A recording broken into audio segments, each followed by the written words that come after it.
తల్లిదండ్రులే పిల్లలకి అలంకారంగా ఉండాలట. అడుగుతున్నాను, మన విలేజ్ కల్చర్లో ఉన్నారా? ఎవడండి అలా తాగి డ్రైనేజీలో పడిపోయాడా పెద్ద ఆయనంటే? మా నాన్న చెప్పుకుంటాడండి కొడుకు. ఎవడండి అలా రోడ్డుకి ప్రతి దానికి గొడవాడతాడు, బూతులాడుతూ? ఎవడండి ఆయనంటే తన స్కూలు పిల్లలకి మా నాన్నే అని చెప్పుకుంటాడా?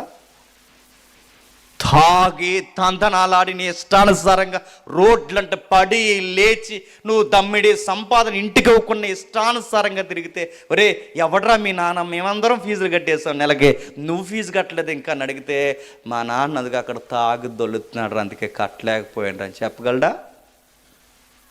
చెబుతాడు. చెప్పు, ఏమని చెప్పుకుంటాడు నీ కొడుకు నీ గురించికి? మా నాన్న బాగా తాగుతాడని చెప్పుకుంటాడా?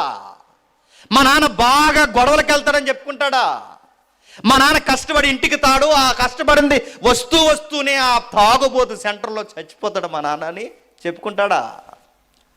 అందరమ్మలకి పండుగ వస్తే అందరమ్మలకి వాళ్ళ తండ్రులు చీరలు కొంటాడు, మా నాన్న చీర కొనడు సీసా పట్టుకుని ఇంటికి వస్తాడని చెప్పుకుంటాడా?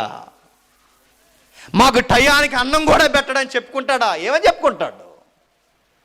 ప్రతి ఒక్కడికి అడుగుతున్నాను, కష్టపడతారు, ఆ కష్టపడితే ఆ సెంటర్లో ఆగిపోతారు, ఆగిపోయి 2000 సంపాదిస్తావు చక్కగా, ఆ 2000 1800 1500 నువ్వు ఒక్కడే ఆరిపేస్తే, నేను అడుగుతున్నాను, నేను నమ్ముకున్న దానికి కనీసం ఒక చీర కొనగలవు? నువ్వు నమ్ముకుని నీ గర్భాన్ని పుట్టినది కనీసం వాళ్ళకి ఒక ఫీజు, ఒక బట్ట, వాళ్ళకి ఇష్టమైనది ఏదైనా కొనగలవా? కొనకపోయినా సరే లేములో ఉంటే కనీసం వాళ్ళకి గౌరవం తెచ్చే వాళ్ళగానే ఉండగలవా? ఓ ఫంక్షన్కి వెళ్తే నీతో తినంగా ఉండవు, అక్కడ తాగుతావు.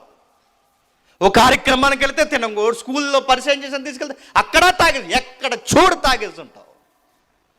నీ తాగుబోతు వ్యవహారం వలన నీ భార్యకి సిగ్గు, నీ తాగుబోతు వ్యవహారం వలన నీ కొడుకులకి కూతుర్లకి సిగ్గు.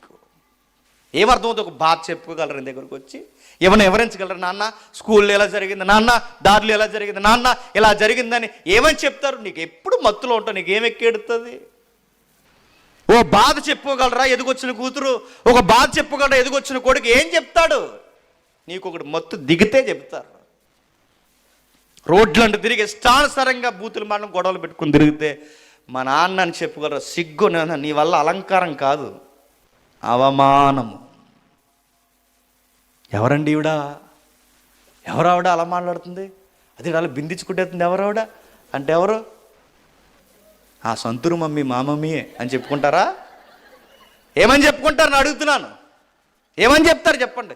ఈదులెక్కి ఇంకా అనకూడదు నేను, ఆ పైకి మొగోళ్ళు లుంగిలు కట్టినట్టు మీరు కట్టి నీ ఇష్టానుసారం గొడవలాడితే, పచ్చి బూతులు మీరు మాట్లాడితే మీ పిల్లలు ఏమనుకుంటారు చెప్పండి? బాధపడిపోరా? ఇబ్బంది పడరా? అప్పుడే ఫ్రెండ్స్ని ఇంటికి తీసుకొచ్చారట, ఇంటికి తీసుకొచ్చారంటే వీళ్ళిద్దరు సుప్రభాతాలు మొదలెట్టారట. ఏమైపోతారండి? సామెతలు ఏమంటున్నాడు చెప్పనా? ఒకరికి ఒకరు కిరీటముగా ఉండాలి. ఒకరికి ఒకరు కిరీటం, ఒకరికి ఒకరు. ఇదిగో కుమారులు తండ్రులకు కిరీటముగా ఉండాలి, తండ్రులు కుమారులకు అలంకారం, గౌరవం.